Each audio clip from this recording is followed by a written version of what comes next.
Hey everyone! Welcome back to English Vibes. I'm Jessica. And I'm Liam. Welcome back to the channel where we help you improve your English every single day through real natural conversations. That's right. And today's topic is something that pretty much everyone can relate to. Yes, because today we're talking about something that affects all of us at some point in our working lives. Work stress. How to deal with it. How to talk about it in English, and how to actually manage it in a healthy way.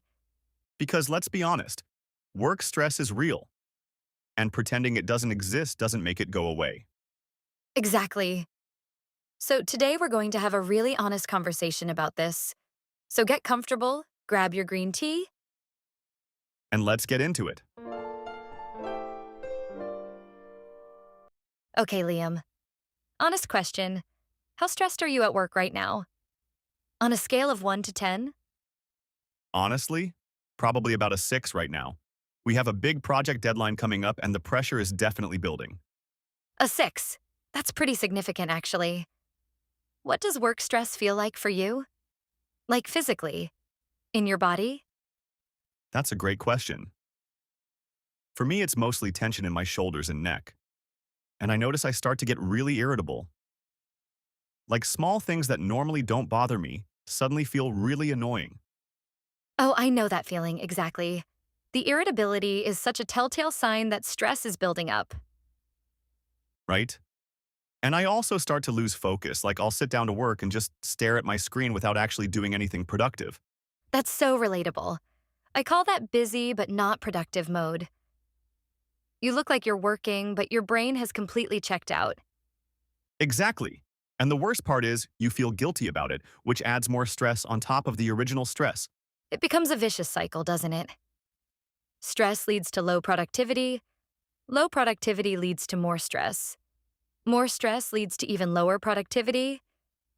And suddenly you're completely overwhelmed and don't know where to start. So, how do you break that cycle? What actually works for you? The first thing I do is step away from my desk completely.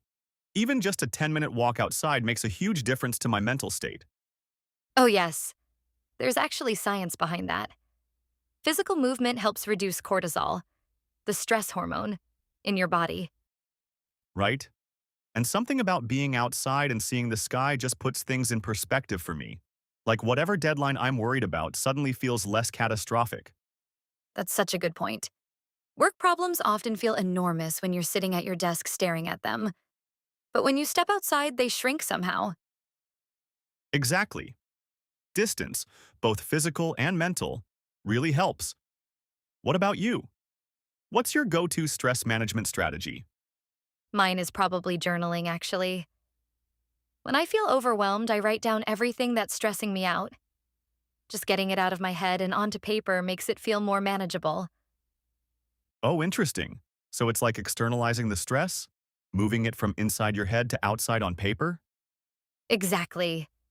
And when you write things down, you often realize that your to-do list is actually more manageable than it felt inside your head. That's really smart.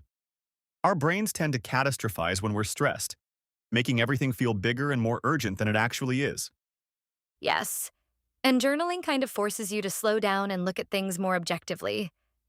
Instead of a swirling cloud of anxiety, it becomes a clear list of concrete things to address. I love that. A swirling cloud of anxiety. That describes it perfectly. So, what else do you do besides walking? I've also started being much more intentional about my breaks during the workday. I used to just work straight through for hours without stopping. Oh, I used to do that too. And then wonder why I felt completely drained by 3 in the afternoon. Right. Now I use what's called the Pomodoro technique. Work for 25 minutes, take a 5-minute break, then repeat. It sounds too simple, but it genuinely works. I've heard of that. The idea is that your brain works better in short, focused bursts rather than long, exhausting marathons. Exactly. And knowing that a break is coming soon makes it easier to stay focused during the work period. That's really clever psychology, actually. What about after work? How do you switch off and leave work stress at the office? That's the hardest part for me, honestly, especially working from home. The boundary between work and personal life can get very blurry. Oh, absolutely. When your office is also your living room, it's really hard to mentally clock out. right? So I've created what I call a shutdown ritual at the end of every workday. I write down 3 things I accomplished that day, close all my work apps, and physically close my laptop. Oh, I love that. The physical act of closing the laptop is like a signal to your brain. Work is over. Exactly. It's a clear boundary.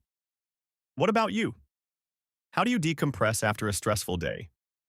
For me, it's always creative activities drawing, cooking something new, rearranging my apartment, anything that uses a different part of my brain from work. That's really healthy, actually.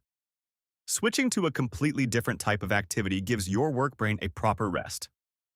Yes. And I think that's the key insight about stress management overall. It's not about eliminating stress completely because that's impossible. It's about building good recovery habits so that stress doesn't accumulate. That's such a mature perspective. A lot of people think the goal is a stress-free life, but that's not realistic or even desirable. Some stress actually keeps us motivated. Exactly. The goal is balance, work hard, recover well, repeat. Simple but not easy. Never easy, but definitely worth it. All right, let's look at some really useful words from today's conversation. Great ones today. First phrase, vicious cycle. A vicious cycle is a situation where one problem causes another problem, which makes the first problem worse.